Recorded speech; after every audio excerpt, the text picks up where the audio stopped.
All right, you're in. Alright, so we're going to be presenting on Bethel Biz and specifically creating a mentor and mentee matching engine for the program. Alright, so I'll run through this quickly, but we're just going to look at the problem scope, what exactly Bethel Biz wanted us to do for them, and then some failed solutions similar to the last group. It was definitely a journey and a process of figuring out what solution would work best. Then the final solution that we reached, and then how we went about doing that solution, and then finally some reflections on the strengths and weaknesses of that solution. Alright, so the scope, I think most of you are pretty familiar with Bethel Biz, but it's a program that's facilitating mentorship between Bethel alumni and current students. They do this through 2 or 3 events per year, but the main goal of the program is really these mentorship relationships and pairing people. So with that being said, selecting these mentor and mentee pairs is super important. At the beginning of each year, they'll send out a form for all the people who've been accepted into the program with a lot of different bio information, profile information to try and match these pairs. But that takes many, many hours, months of work for Linda Goodwin, the program organizer, to carefully think through how she's going to pair each of these mentees. A lot of different information that goes into that thought process. So for her, a need would be a recommendation engine or some sort of software that could do this process for her, or maybe not completely do it for her, but definitely assist in that process. All right, so looking at some of the solutions that we tried to integrate, there's probably hundreds of softwares out there that do this kind of thing, where they're trying to pair different people in an organization. But most of these softwares are really meant to be large-scale enterprise solutions. So that means lots of times paywalls, but it also just means that the software is set up to be really large-scale and broad, whereas what we're trying to do is very focused with a small program. It's not this massive corporation. So with that said, we'll take a look at 3 of them that we looked at. So one was Recumbi, and that one, the trick was the free plan really lacked the scalability that we needed. Once you had set up your environment, you really needed to subscribe to a premium membership to make it scalable with more than 50 members. But one advantage that we anticipated with that particular software was the integration that it created between a web page and the actual engine itself. But in our case, we were more so looking at raw data and how that could apply with the previous year's data and the future data. So we needed less website integration, where this would mine lots of data from a website to make recommendations. And then Mentor Loop, again, kind of a paywall in terms of actually implementing it. This environment was a lot more intuitive than Recumbi. You could also just do a simple data upload and train data, and then also upload new data to make pairs. So that was a really promising lead for sure. But then, implementing it would be a very expensive option per month. And then finally, Mentornity.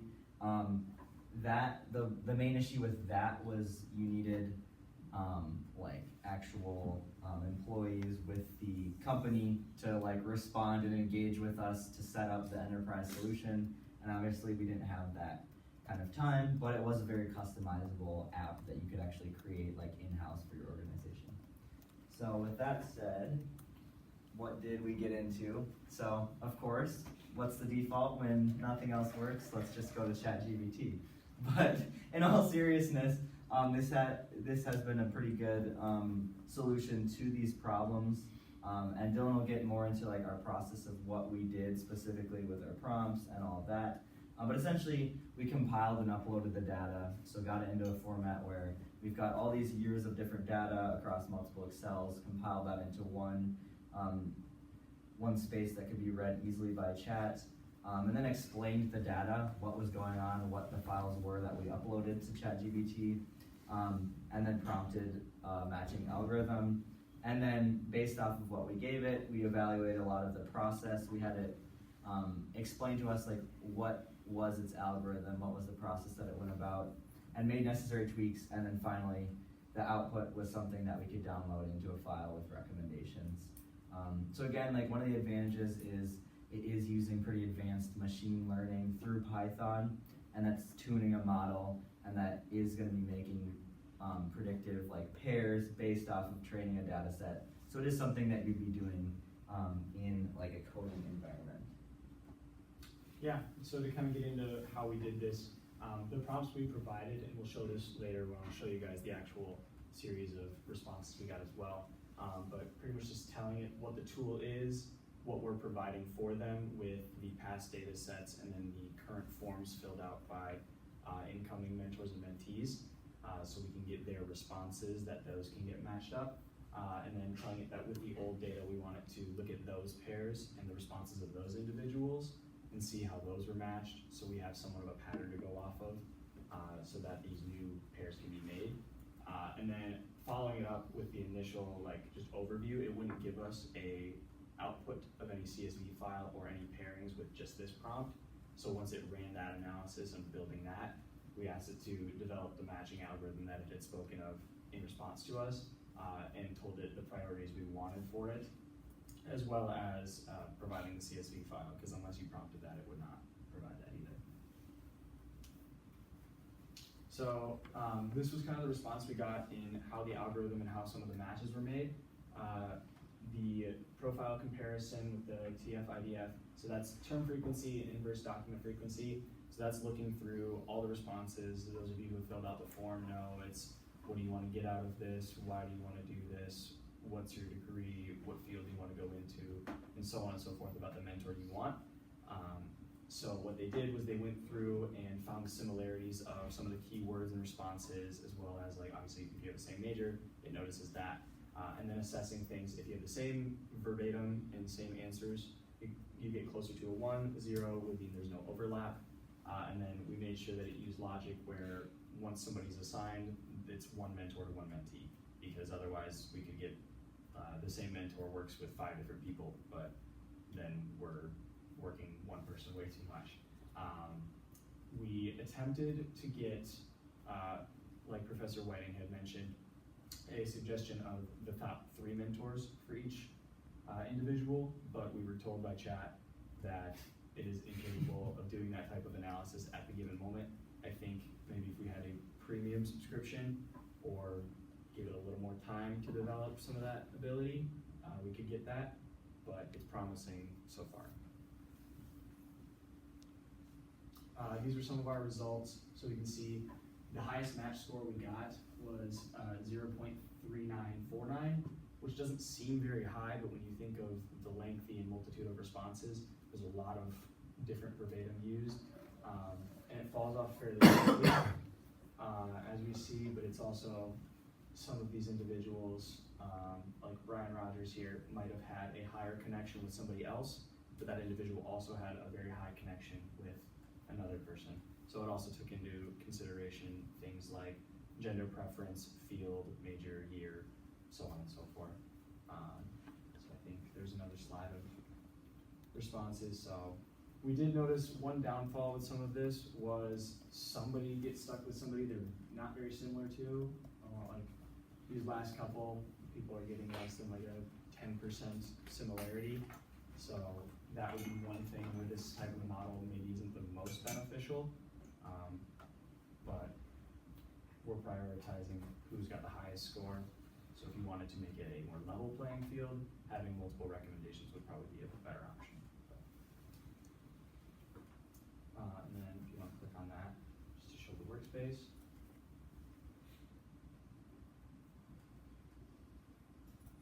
If you want to scroll up. Is this free? Yeah, this is just in the free version. So same thing, it's just getting an understanding of how the data works. We had to use multiple different forms because you can only put in a maximum of 3 files. So we had to compile we had the responses in 2 separate sheets, and then all of the past data in another. And then going through, it got an understanding for how it worked, and then how the matching tool would be done. That's our same prompt from before, and then it kicks back the CSV file. And then I asked it to repeat it again without some test fields, and it needed to do that again. There's our breakdown of how things were made. It did a data preparation on its own, which was really nice. Explained the profile comparison matching logic, and then continue same thing. There, we asked it to do the top 3 mentors, but it said it couldn't do the analysis or it needed the data again, which we were unable to submit again because of chat's limitations. Go back.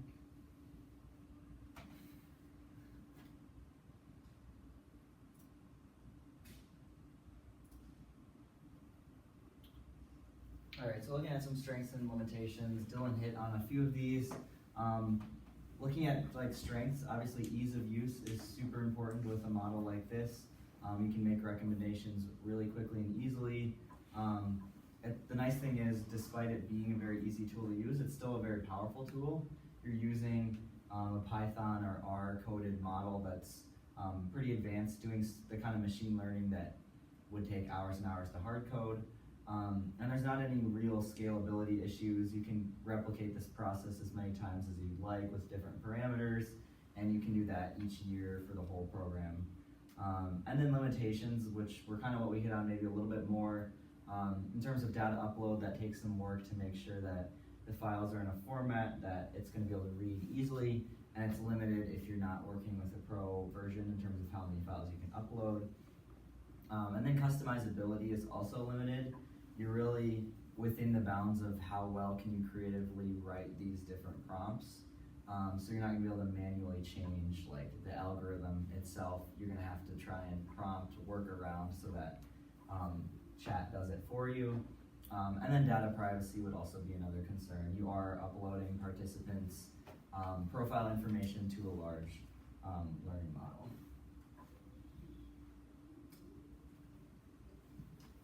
Thank you for listening. Any questions?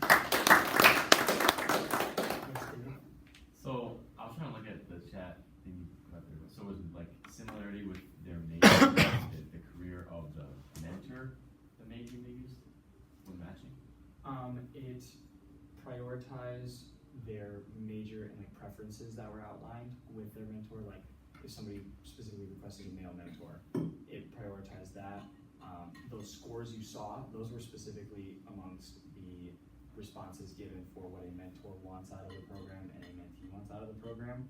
So when you say you want to develop relations within the business field and they say they want to network within the college space, it would pick up on the similarities there, and the more in common you have with responses like that, that's what's giving those scores. If you have the same goals you want out of the program as well as how you feel about the other forms. We gave it all of the responses to those forms. So you told it to prioritize certain things. You didn't just say, hey, figure this out. We fed it to it, Yeah. and then it read the material back to us pretty much. Okay. And then we prompted it with, here's what we want you to prioritize. Okay, so you Yeah. and all of that work, do you have that somewhere that you could give to Linda or to me or to someone that we can take what you've done, and if they decide they like this, they could implement that? Yeah, we have links to the environments that have the exact prompt. Yeah. And we'll give you the response of what it said it was prioritizing in the algorithm, and then we turned around and said, can you prioritize this like in this order versus the way they initially said it. Yeah, I think the important thing too would be like in that environment, just seeing the steps, like our process of Right. like feeding it, but then how do we prompt it at each stage, Right. which you could access. in the And if you've thought that through and you could improve on it, then add that in. But if you want to just take your whole process, that would be good. Curious why it couldn't get the top 3 for each score. What, like? We kept getting the response, Or- because we did it in a couple different spaces, just repeating the same process and just amending that little bit. Yep. And we kept getting responses like, I'm unable to do that level of analysis at this time. Huh. I'm not sure if it's because it was trying to use just a 1 and 0 matching method where like it is pairing each person. Yeah. That the way we were prompting it, wasn't able to use that algorithm while also like just giving 3 suggestions. And it's like that prioritized list.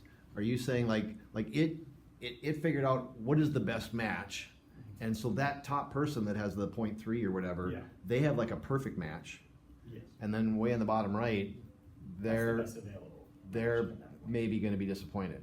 Yeah. Did you look into other matching algorithms that are out there.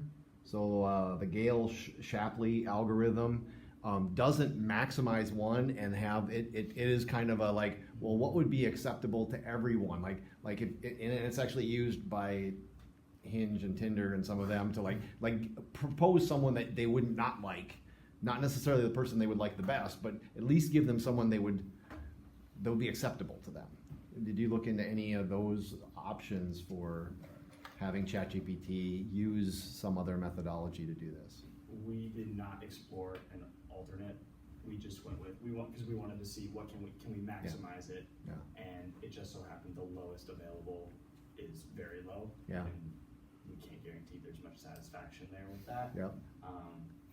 But top end, it's so far, it's running well on that side of things. So you think that the top 60% of these mentor matches are going to be happy, and the bottom 40% may or may not be? Or what do you think? The good thing is that it's intended at this point to be a guidance for Linda Right. or whoever's Okay. working in that process. So it could help accelerate the process. What would and be- then they can make those tough calls What- for the bottom 40. What do you think might be interesting to do in about 15 minutes from now? Just curious if anyone is. Probably go try the alternate method, or Okay, yeah, that's good because I brought that up. But even before, what might be interesting to see in about 15 minutes from now? Anyone else have this? Our presentation? What's that? I can't be. Say that again. Did you say our presentation? Well, because your presentation is next, right? So if we were to like after that presentation happened and we just did a pause and said you can go to the bathroom and while we take a pause, what might be interesting to do in that 3 minutes, 5 minutes while people are taking a break? Nobody? Text one of the people. See. What are you going to come up with in your presentation? Well, ours is more of using the actual like results of the data. Yeah. versus, Like, And then what do you and do you have results yeah. from that? Like, see if it paired the same. Oh, see if ours is similar to theirs. Oh, if we came with the same thing. Not similar. The same. Put it into chat and see if it's better. I mean, you could actually just compare it, but I'm intrigued to even just like real quickly feed it into tell chat what you did and see if it likes this pairing better than you. Okay, yeah, actually. Wouldn't that be interesting? Yeah. I don't know. I mean, this is the kind of like, did you see the thought process there? And we never would be able to do that in the past, right? We'd have to like, sit down and like compare these and like, what do we think is better? I don't know if ChatGPT is biased. Maybe we should put it into Perplexity. Let's put it into Perplexity and then see, but you'd have to feed it. You'd have to feed it some things. And yeah, you could also tweak and see, all right, what if you told ChatGPT, ask it about are there other matching algorithms that might work better than what you've tried to ask it to do, and then ask it specifically, what do you think about this Gale Shapley method? Could that be useful? Because it probably knows that method, and then see what it spits out there and compare that. Other questions? Okay, good job.